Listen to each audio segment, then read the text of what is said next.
साहब आपके लिए सजेशन है ये कि पहले तो आप रिज़ाइन करें, घर जाएं, क्योंकि आपसे स्टेट हमारी नहीं चली है।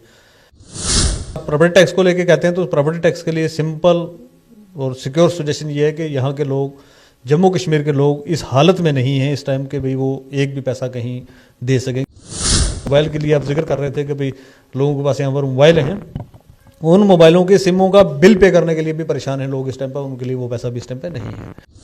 अपोजिशन की या यहाँ की पब्लिक की या यहाँ के नौजवानों की किसी की कोई सुनवाई नहीं है बीजेपी के आगे, ये क्लियर हो चुका है। आपने देख लिया, हर किसी काम के लिए, हर किसी चीज़ के लिए हमें रोडों पे उतरना पड़ता है, हर किसी चीज़ के लिए बताने के लिए इनको जो है अपोजिशन को इकट्ठा होकर दिल्ली जाना पड़ता है। कितनी बार ऐसा हो चुका है, और उनमें से कौन सी बात इन्होंने सुनी है आज तक कि आगे सुनेंगे। JKSSB खुद ही एक बड़ा स्कैम है भाई साहब, इसके अंदर बाहर स्कैम क्या ढूंढ रहे हो, अब ये खुद ही एक स्कैम है। एक ब्लैक लिस्टेड कंपनी जो पूरे हिंदुस्तान के अंदर उसको ब्लैक लिस्ट किया गया है अलग अलग स्टेट्स के अंदर, उसके ऊपर इतनी सारी FIR हैं, इतने सारे उसके बंदे अरेस्ट हो चुके हैं, उसको कंट्रैक्ट देने के लिए इनके अंदर के अपने जो लॉज थे उनके लॉज के क्लास चेंज कर दिए गए। मरकजी सरकार जम्मू और कश्मीर के लोगों को परेशान करने में कोई भी कसर बाकी नहीं छोड़ रही है।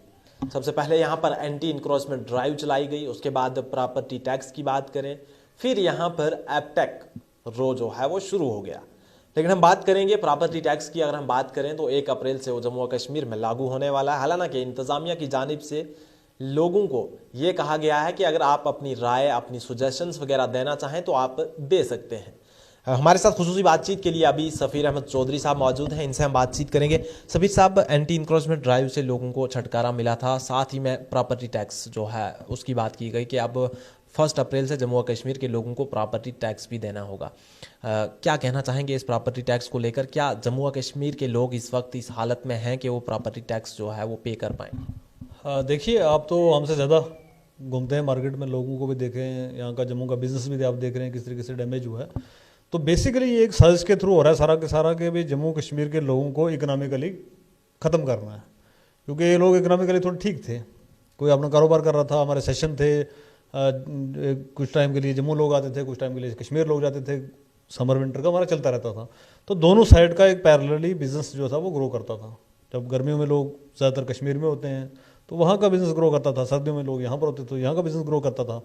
तो उन सारी चीज़ों को तोड़ के आपने देखा होगा, इनका दरबार मूव का एक कंसेप्ट था हमारा जम्मू कश्मीर के अंदर, उसको रोक दिया गया। और उसको रोक के स्पेसिफिकली अगर मैं कहूँ कि भाई जम्मू के लोगों को और जम्मू के डोगरा लोगों को और जम्मू के वो लोग जो मार्केट में इस टाइम में दुकानें खोल के बैठे हुए, इनको मारने का एक वो तरीका इन्होंने निकाला। तो अब इसी तरीके से प्रॉपर्टी टैक्स लेके आ रहे हैं। जैसा कह रहे हैं कि भाई सजेशन हमारी तरफ से है, एलजी साहब आपके लिए सजेशन है ये कि पहले तो आप रिज़ाइन करें, घर जाएँ, क्योंकि आपसे स्टेट हमारी नहीं चली है।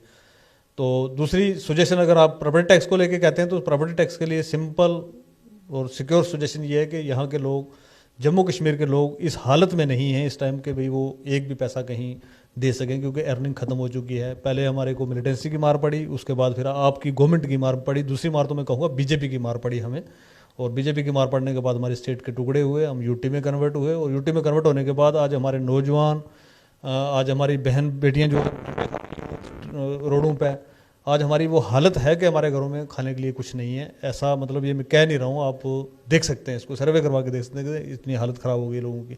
400 रुपये का सिलेंडर था जब बीजेपी गवर्नमेंट सेंटर में आई थी, तो उन्होंने कहा जी हम पता नहीं क्या करेंगे क्या नहीं करेंगे। वो एक मैडम थी, आजकल वो मिनिस्टर बनी हुई है, कुछ नाम मेरे को पता नहीं उनका क्या है, तो वो सर पे उठा के तो सिलेंडर घूम रही थी। 400 रुपये उस टाइम सिलेंडर का रेट था।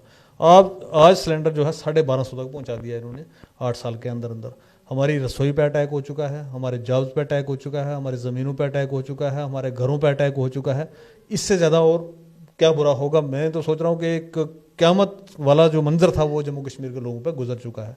तो सजेशन आप मांगते हैं, सजेशन पहले मेरी तरफ से ये, आपको रिज़ाइन करके घर जाना चाहिए, आपसे स्टेट नहीं संभली है, नहीं चली है, या आप चलाना नहीं चाहते थे, या वट एवर क्या रीज़न था इसके पीछे, आपको इंस्ट्रक्शन इस तरीके की थी कि आपको नहीं चलाना था, आपको सिर्फ बर्बादी करनी थी, लेकिन आप चला नहीं पाए। तो दूसरी सजेशन ये है कि यहाँ के लोग जो हैं इस हालत में नहीं हैं कि ये कोई प्रॉपर्टी टैक्स कोई कुछ भी दे सकें। ये तो खैर जिस मोबाइल के लिए आप जिक्र कर रहे थे कि भाई लोगों के पास यहाँ पर मोबाइल हैं, उन मोबाइलों के सिमों का बिल पे करने के लिए भी परेशान हैं लोग इस टाइम पर, उनके लिए वो पैसा भी इस टाइम पर नहीं है। तो आप ये प्रॉपर्टी टैक्स अपने तक ही रखें, यहाँ इसको लागू ना किया जाए। अगर आप सजेशन मांग रहे हैं तो हमारी ये ऑल पार्टी डेलीगेशन भी यहाँ से दिल्ली जाता है और वहाँ पर ये बात रखी जाती है, इलेक्शन कमीशन ऑफ इंडिया से वो मिलते हैं, नेशनल अपोजिशन लीडर्स से मिलते हैं और ये बात रखी जाती है कि स्टेटहुड को रिस्टोर किया जाए और जल्द अज जल्द असेंबली इंतखाबात यहाँ पर करवाए जाएँ। हालांकि अगर हम वज़ीर दाखिला अमित शाह की बात करें, उन्होंने कहा था जब भी जम्मू और कश्मीर के हालात ठीक होंगे तो हम इंतखाबात करवाएंगे, रियासत का दर्जा बहाल करेंगे। आखिर इतना वक्त क्यों लग रहा है जम्मू और कश्मीर में इंतखाबात करवाने? देखिए, मैं आपको सच से यहाँ से बता देना चाहता हूँ कि ये एक बहुत अच्छी कोशिश थी अपोजिशन की कि भाई उन्होंने ये किया, लेकिन अपोजिशन की या यहाँ की पब्लिक की या यहाँ के नौजवानों की किसी की कोई सुनवाई नहीं है बीजेपी के आगे। ये क्लियर हो चुका है। आपने देख लिया, हर किसी काम के लिए, हर किसी चीज़ के लिए हमें रोडों पे उतरना पड़ता है। हर किसी चीज़ के लिए बताने के लिए इनको जो है अपोजिशन को इकट्ठा होकर दिल्ली जाना पड़ता है। कितनी बार ऐसा हो चुका है और उनमें से कौन सी बात इन्होंने सुनी है आज तक कि आगे सुनेंगे? इनका प्री प्लान है पहले से अंदर इलेक्शन ये अभी नहीं करवाएंगे और ना ही इनका करवाने का कोई विचार है। ये एक बहाना बना के रखा हुआ है कि भाई जी देखिए इलेक्शन कमीशन ऑफ इंडिया जो है वो करेगा, ये करेगा। किसी को नहीं चलने देते भाई साहब। हिंदुस्तान की कोई एक एजेंसी मेरे को बता दो जो इस टाइम पे जो है वो इनके कंट्रोल के बाहर हो और जिसको ये कठपुतली की तरह नहीं नचा रहे हैं। तो इलेक्शन कमीशन ऑफ इंडिया भी एक ऐसी एजेंसी है जिसको हाथों की कठपुतली बना के रखा हुआ है। अदरवाइज वो अंधे नहीं है, वो बिल्कुल देख सकते हैं, समझ सकते हैं कि भाई इलेक्शन यहाँ पर ड्यू है। पिछले 9 साल से यहाँ पर इलेक्शन की कोई वो नहीं हुआ है। स्टेट को तोड़ के यूटी में कन्वर्ट कर दिया गया और ये भी भूल जाओ आपके ये स्टेटहुड हमें वापस देंगे। मेरा मानना है कि ये स्टेटहुड बिल्कुल वापस नहीं देंगे।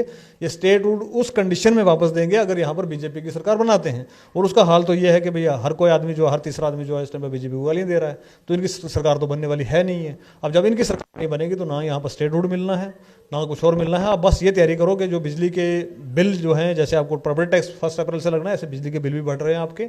जो बिल हमें 700, 800, 1000 मैक्सिमम मतलब एक हाउस होल्ड का हमें आता था, वो भी बढ़ के अभी 7000, 8000 पे पहुंच गया है। अभी जो बची खची कसर है ये वहाँ पर मारेंगे और ये सिर्फ इकोनॉमिकली डाउन करने का आपको एक तरीकाकार जो जम्मू कश्मीर के लोगों को बर्बाद करने का। आप सोच सकते हैं यहाँ के कंट्रैक्टर जितने भी ठेके हैं वो सारे के सारे बाहर के लोगों के। हमारी पार्किंग तक के ठेके जो हैं बाहर दिए गए हैं लोगों को। क्या जम्मू के लोग इस काबिल नहीं थे या क्या जम्मू के लोग इससे पहले काम नहीं कर रहे थे? तो इन सब लोगों को बेरोजगार करना है और ख़त्म करना है। कहीं से इनकम आए ना, और जो कहीं से ये अगर कर रहे हैं थोड़ा बहुत तो वो इनसे छीन लिया जाए, बिजली के रूप में, पानी के रूप में।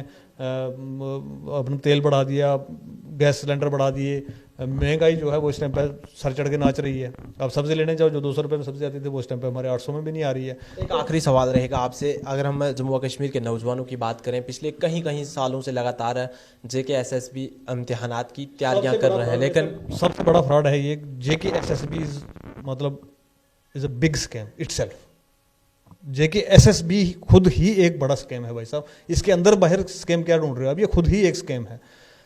एक ब्लैक लिस्टेड कंपनी जो पूरे हिंदुस्तान के अंदर उसको ब्लैक लिस्ट किया गया है अलग अलग स्टेट्स के अंदर, उसके ऊपर इतनी सारी FIR हैं, इतने सारे उसके बंदे अरेस्ट हो चुके हैं। उसको कंट्रैक्ट देने के लिए इनके अंदर के अपने जो लॉज थे उनके लॉज के क्लास चेंज कर दिए गए। तो इससे बड़ा आप फ्रॉड समझ सकते हैं कि क्या फ्रॉड होगा।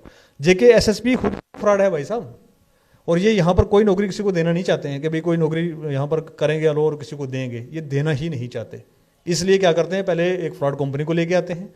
एक तरफ से तो आप 500, 1000, 2000, 1500 रुपये फॉर्म फी जो है बच्चों से, गरीब बच्चों से वसूल करते हैं। कई करोड़ों का ये भी एक स्कैंडल है। वो इकट्ठा करने के बाद फिर क्या होता है, एक एग्जाम आता है, एग्जाम देते हैं, उसमें पैसे बांट लिए जाते हैं। जितने भी लोग कुर्सियों पर बीजेपी के यहाँ पर हैं, जितने भी एडमिनिस्ट्रेशन के लोग हैं वो हैं, और जो भी कंपनी लेके आते हैं उसमें डिवाइड हो जाता है। और उसके बाद बच्चों को फिर एक दिन बता दिया जाता है कि जी इसके अंदर तो ये स्कैंडल हो गया। तो स्कैंडल के अंदर भी जो पैसा मेरे को समझ में आ रही है चीज़ कि भाई ऐसी कंपनी को इसलिए लाया जाता है कि भाई जो इनसे स्कैंडल करवाए जाते हैं उनके नाम पर ये तो फलां कंपनी ने कर दिया, उसकी हिस्सेदारी भी सरकार की रहती है। अगर सरकार चाहे, एडमिनिस्ट्रेशन चाहे, पुलिस चाहे, हमारी एजेंसीज चाहें तो मस्जिद बंदर के बाहर से चप्पल तक चोरी नहीं हो सकती। तो कोई इतने बड़े बड़े स्कैंडल करके चला जाए उसका पता भी नहीं चले। आपको याद होगा कि भाई यहाँ पर ऐसा ही की निकली थी एक लिस्ट और उसको स्क्रैप किया बाद में, और उसके अंदर कहा था कि 20-20, 25-25 लाख रुपए लोगों से लिए गए थे और एक एक घर के 4-4, 5-5 लोग भी उसमें डाले हुए थे। तो मुझे बताइए, क्या वो 25-25 लाख रुपए जो वसूल किए हुए थे, क्या उन कंपनियों ने या उस आदमी ने या उस इंडिविजुअल ने जिसने किया था स्कैम, वो पैसा वापस गया लोगों का? नहीं गया, वो तो डिवाइड हो गया। वो तो एडमिनिस्ट्रेशन के लोगों ने खाया और कंपनी ने मिलकर खाया, चले गए। वो भी एक गरीब मार जिस किसी ने दिया तो उसने भी मतलब कहीं से ला के दिए होंगे, तो वो एक गरीब मार तो उनको पड़ी, साथ में उन बेचारों को नौकरी भी गई। ठीक है, और ये एक प्रायोजिक तरीके से एक सोची समझी साजिश के तहत किया जा रहा है। इसमें हमारे नौजवानों को, हमारे लोगों को सोचना पड़ेगा। हर किसी चीज़ के लिए हम रोड पे नहीं आ सकते। गलती सोचनी पड़ेगी हमें कहाँ हुई है, तो कहीं ना कहीं हमारी मिस्टेक हुई है। ये लोग हमने वहाँ से उठाए और अपने सर पे ला के बैठाए। आज इन्होंने हमारे स्टेट का, हमारे घरों का, हमारे शहरों का बेड़ा गर्क करके रखा है। बहुत बहुत शुक्रिया आपका। सफ़ीर अहमद चौधरी साहब थे हमारे साथ, इनने हमारे साथ मुख्तलिफ मसाइल को लेकर खुसूसी बातचीत की। और प्रॉपर्टी टैक्स की अगर बात करें तो इनका साफ तौर पर कहना है कि हमारी तो यही राय है कि एलजी साहब अपनी कुर्सी छोड़कर रिज़ाइन करके वापस यूपी चले जाएं, क्योंकि जम्मू और कश्मीर की यूटी उनसे नहीं संभाली जाती। आप अपनी राय कमेंट बॉक्स में ज़रूर दीजिएगा। तब तक के लिए आप बने रहिए इंक्वायरर टुडे के साथ। मुझे दीजिए इजाज़त। अल्लाह हाफिज़।